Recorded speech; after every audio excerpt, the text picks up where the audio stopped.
It was a crisp spring morning when the doors of Anderson's home and Decor swung open to welcome a new day. The store was nestled on the edge of a bustling suburban plaza, and though it wasn't a megastore, it was beloved by locals for its wide selection of handcrafted furniture, plants, and seasonal decor. On this particular morning, however, something quietly significant was unfolding. A young man named Jonah, barely 23 and living with Down syndrome, was starting his very first shift. For Jonah, this job represented more than just a paycheck. It was a step toward independence, confidence, and inclusion. He had trained hard the week prior, shadowing employees and practicing interactions in mock scenarios with his job coach. Dressed in his neat, navy apron and carefully combed hair, Jonah beamed as he arrived early, met with warm greetings from the morning crew and store manager Denise, a patient woman who had worked retail for over 2 decades. Jonah had memorized nearly every product in the indoor plant section, his favorite part of the store, and he had been assigned to greet customers, offer assistance, and water plants between tasks. Unbeknownst to anyone, including Jonah, a well-known actress, Rachel Zegler, was in town filming a small indie drama in the neighboring city and had decided to visit Anderson's for some potted succulents and a new centerpiece for her trailer's coffee table. She arrived dressed low-key. Sunglasses, hoodie, and jeans, indistinguishable from any other customer. Rachel walked through the store quietly and began browsing, pleasantly surprised by the authenticity of the shop's vibe. Meanwhile, Jonah took a deep breath and approached his first solo customer of the day. A tall, impatient man in an expensive coat who was visibly annoyed by something. The man barked out a question about returns without even looking at Jonah. Nervously, Jonah began explaining the store policy, stumbling on a few words. Instead of patience, the man's annoyance visibly intensified. He interrupted, demanded faster answers, and made a snide remark about Jonah's slurred speech. Other shoppers paused and glanced over, sensing something off.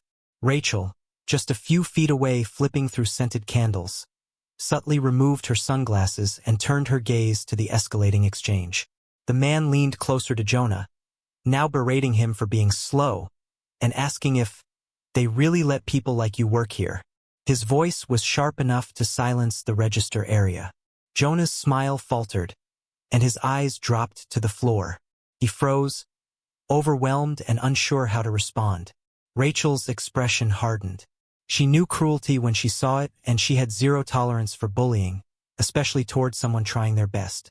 Still unnoticed, she began walking slowly toward the scene, her instincts sharpening like a coiled spring. The man, still blind to the tension rising around him, continued mocking Jonah's speech pattern, pointing at the return counter and sarcastically mimicking him. Jonah looked toward the cashier station, where Denise noticed his distress and quickly made her way over. But before she could intervene, Rachel stepped in. Not with a scream, but with a calm, assertive tone that cut through the man's rant like a blade through fabric. "Excuse me," she said, her voice both familiar and fierce. The man turned, irritated, only to find himself face to face with a woman he vaguely recognized but couldn't quite place. "Do you treat everyone like this?" she asked. "Or just people who make you feel superior because they're kinder than you'll ever be?" Her words stunned him. Denise arrived at that exact moment, shocked to see who was defending Jonah but relieved someone had. Rachel gently placed her hand on Jonah's shoulder and said, "You're doing great. Don't let bullies stop you from shining." The store fell into an eerie hush as tension hung thick in the air. The man tried to recover with a weak scoff, but his confidence had cracked. Customers nearby had pulled out their phones, some recording the scene, others simply watching in disbelief. The moment wasn't just about a rude customer anymore. It was becoming something much larger, and Rachel knew it. She didn't just step in to shield Jonah. She was about to take this moment and shine a massive light on it. The silence that followed Rachel's confrontation was almost suffocating, as if the air itself had paused to witness what would happen next. The man, now visibly rattled, tried to regain control of the situation with a nervous chuckle and an awkward attempt to deflect. "Look, I didn't mean anything by it," he muttered, waving his hand dismissively. "I was just frustrated." But Rachel didn't move, her body language radiating calm intensity. "You humiliated him," she replied evenly. "And now you're trying to retreat because you realize people are watching." She didn't need to raise her voice. Every word landed with the precision of a courtroom prosecutor. Jonah, still frozen, glanced at Rachel, his eyes wide with a mixture of confusion and awe. Denise, trying to de-escalate, politely asked the man to step aside so she could speak with him privately. But he wasn't ready to surrender the moment. "So what now? Are you the store police?" he snapped, eyes flashing with a wounded ego. Rachel folded her arms. "No, I'm someone who believes that decency should never be optional, and I don't need a badge to stand up for what's right." The phones were still recording, and a small crowd had begun to form near the register, whispering to each other, wondering if that really was the Rachel Zegler from the big screen. Someone finally whispered it aloud, and a ripple of recognition passed through the store. The man's jaw twitched as realization dawned. He was now the center of a growing spectacle, and he wasn't the hero. Rachel turned to Jonah.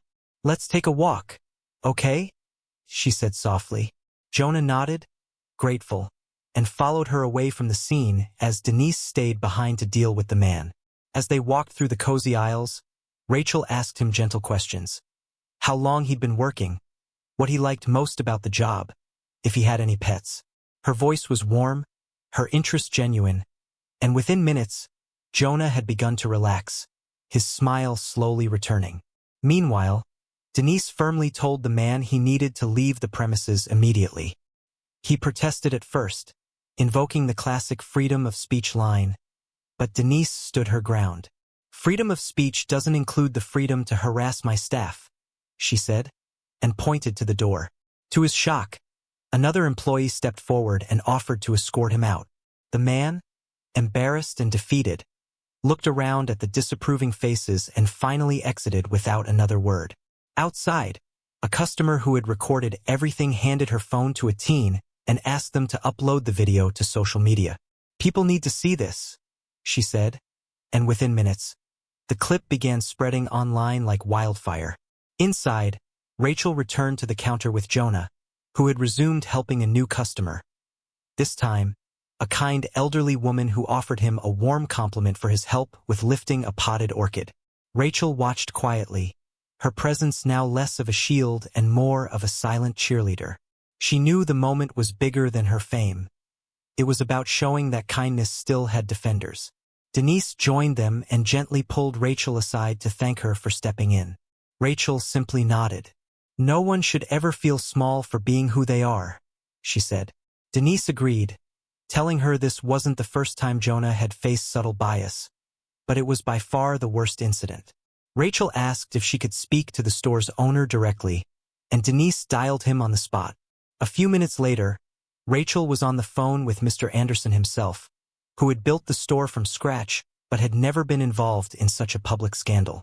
Rachel explained the situation succinctly and expressed how proud she was of Jonah's courage. "He's got something most people don't," she said. "He kept his dignity when someone else lost theirs completely." Mr. Anderson, deeply moved and concerned about what had unfolded under his store's roof, promised to fly back from his business trip that very night to address the situation in person.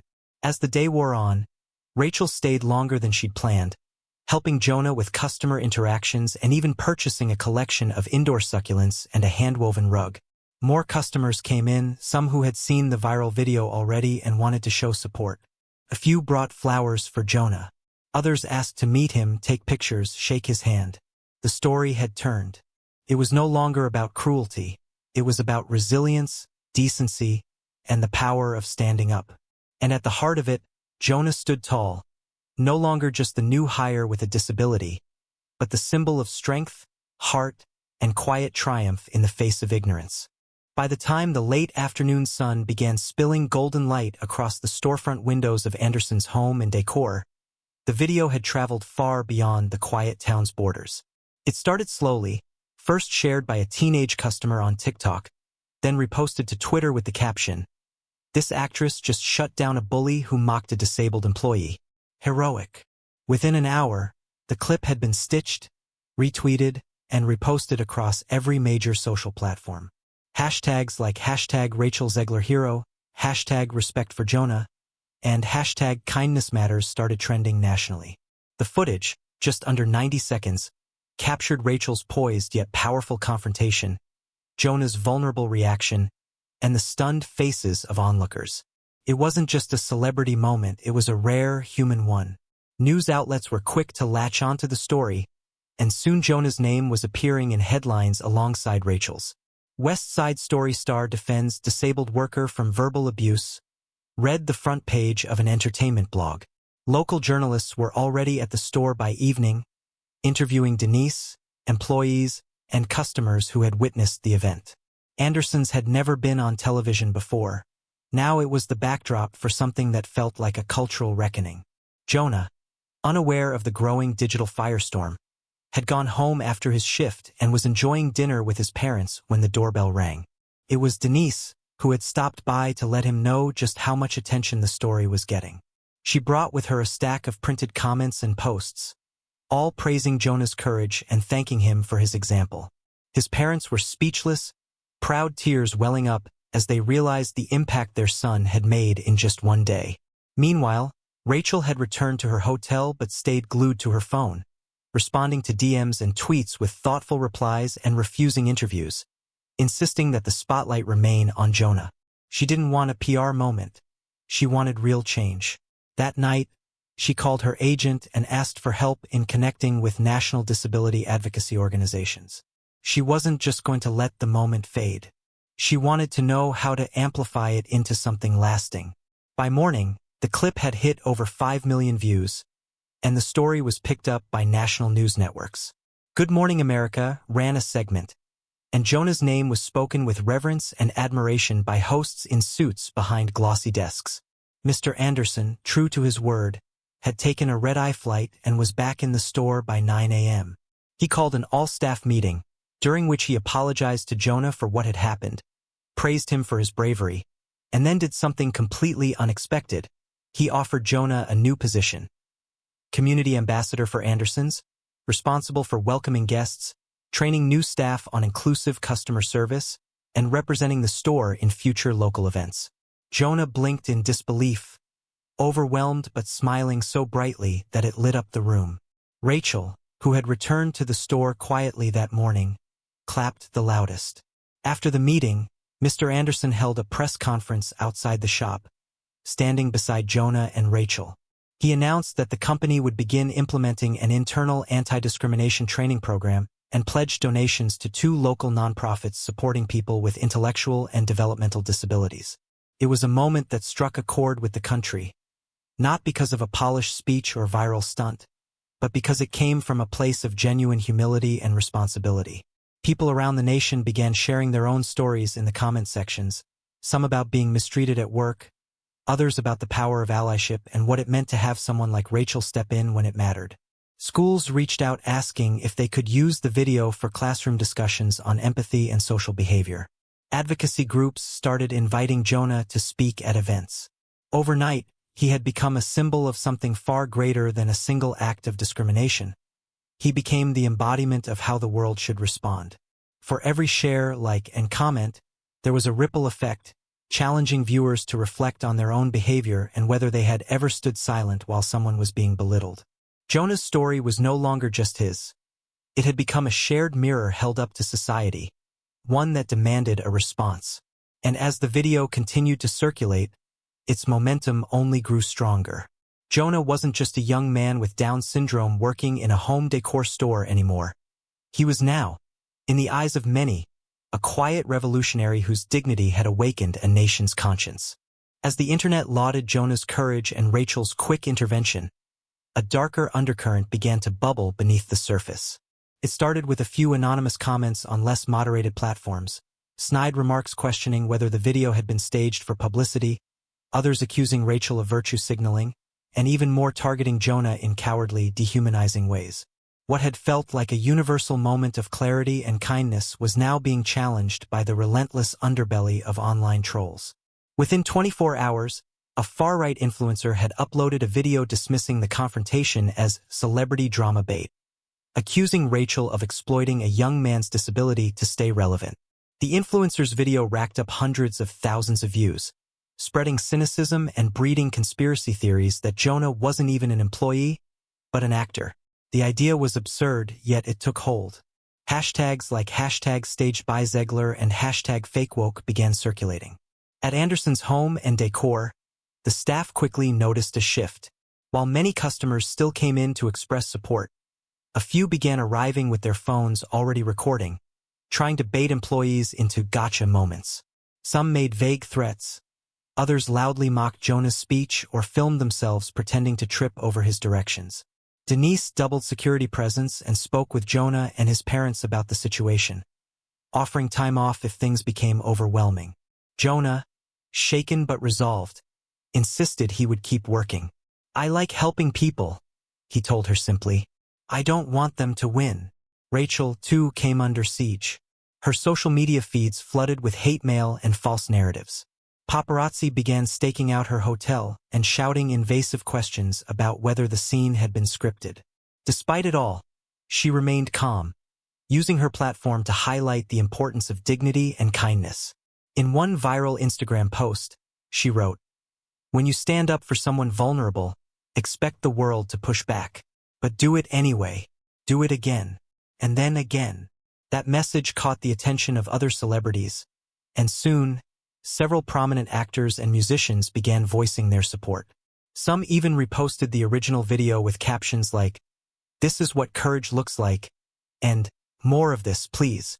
The tide began turning once again. One particularly powerful moment came during a late-night talk show appearance, where Rachel agreed to speak publicly for the first time.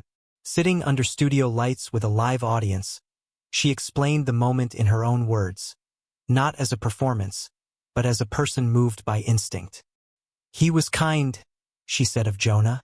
"He was doing his job, and someone decided to tear him down for that. I wasn't going to let it happen on my watch."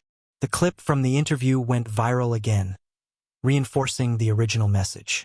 Meanwhile, Jonah's story caught the attention of a renowned journalist who requested to interview him and his family for a long-form feature. The resulting article, titled "Grace Under Fire: How One Young Man Changed the Internet," painted a vivid portrait of Jonah's life before the incident. His struggles in school, his love for puzzles, his dream of someday managing a team, and contrasted it with the storm he had now weathered. In the days that followed, Anderson's corporate office released a statement formally backing Jonah and condemning the harassment campaign. They also announced a partnership with national disability rights organizations to host in-store educational events.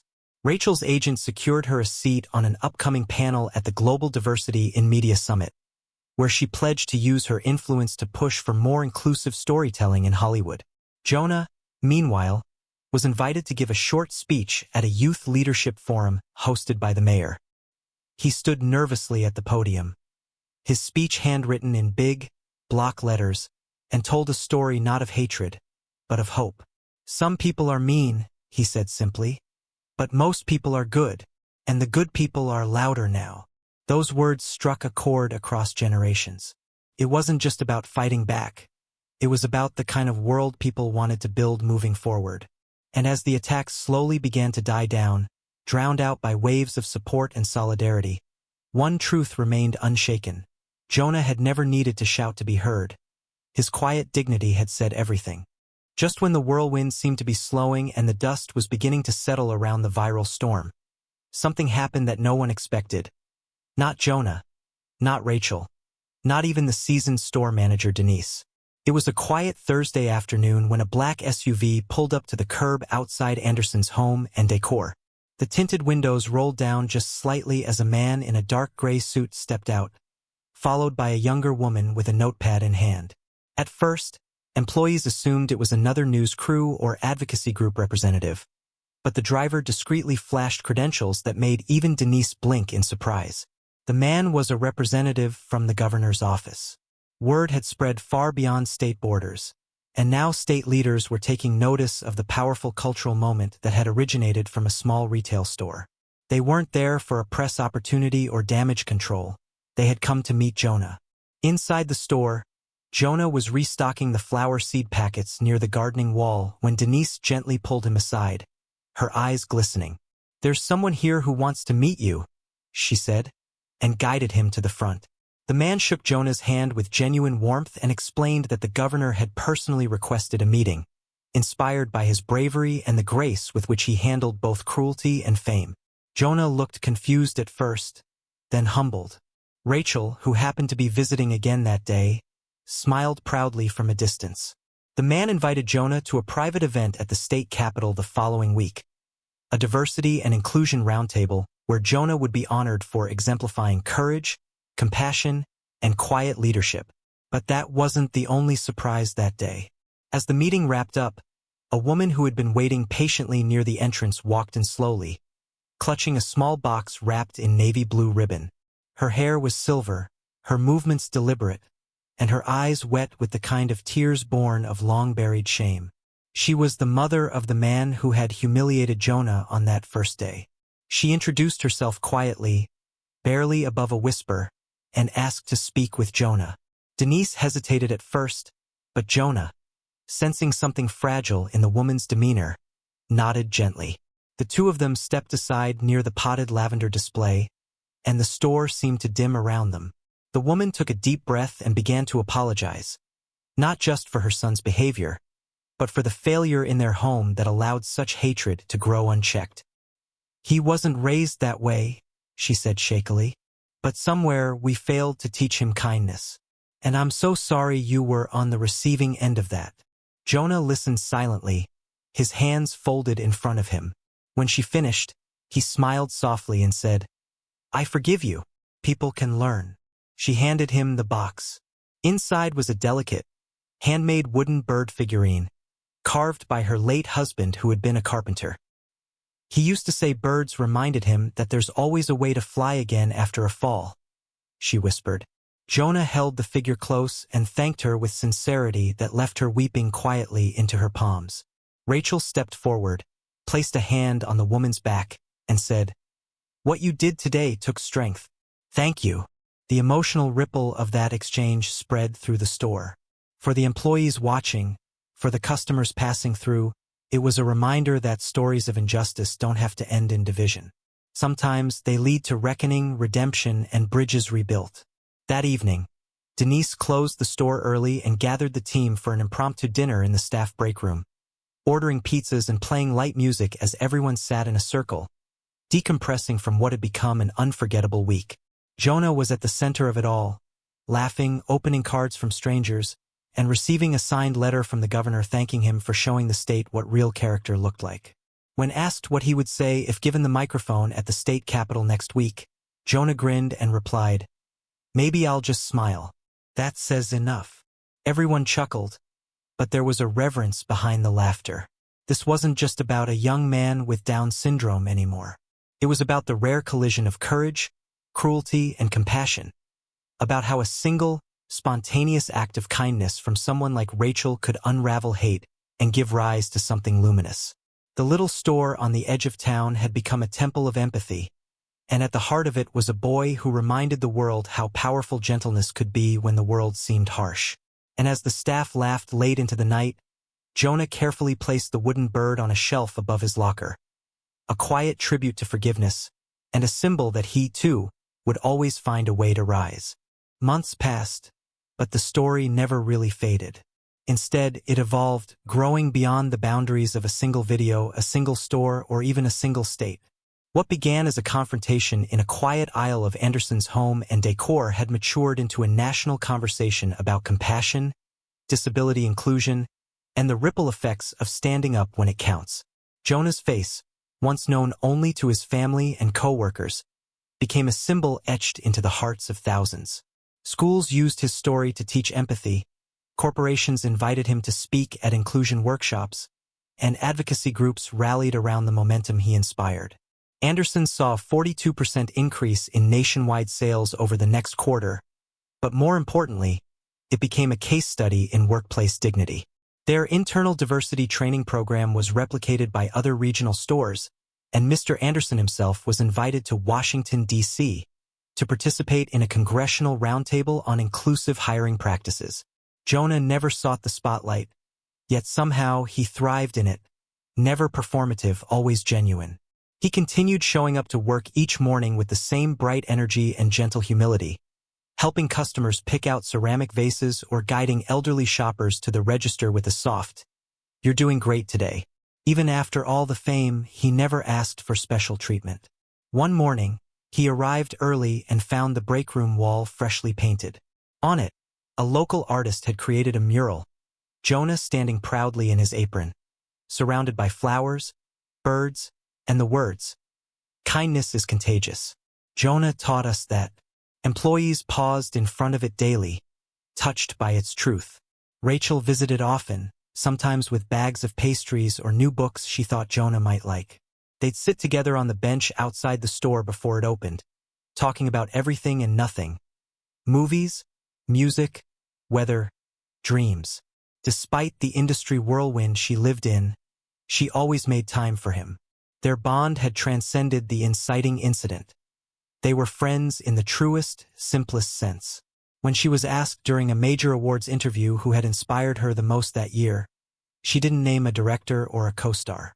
She said, "A young man named Jonah who reminded me that sometimes the quietest voices carry the most power." That quote went viral too. Jonah's story wasn't limited to online praise or government meetings. Real change was happening. State education boards added more detailed disability sensitivity units to their public school curricula. Nonprofits received boosts in funding and volunteers citing Jonah's story as their reason for showing up.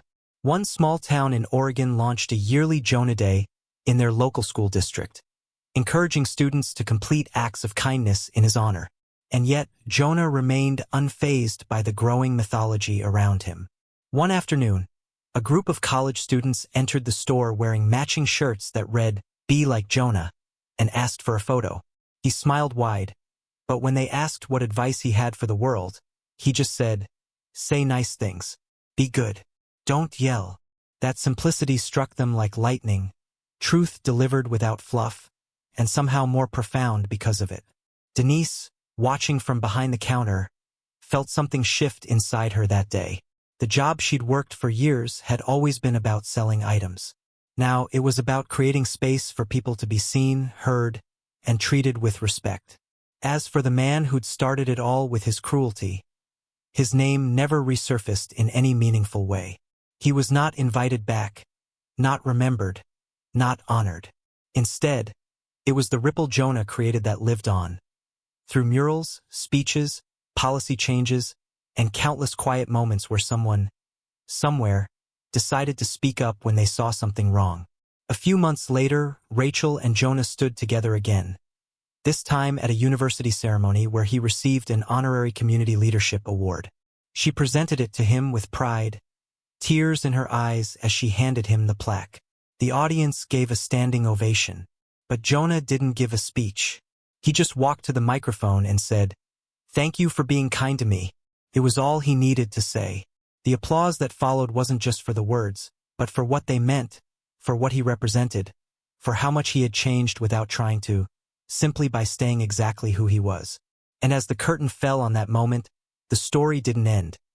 It just became a legacy, one built not on outrage, but on quiet bravery, soft words, and the unstoppable power of choosing to care when it's easiest not to.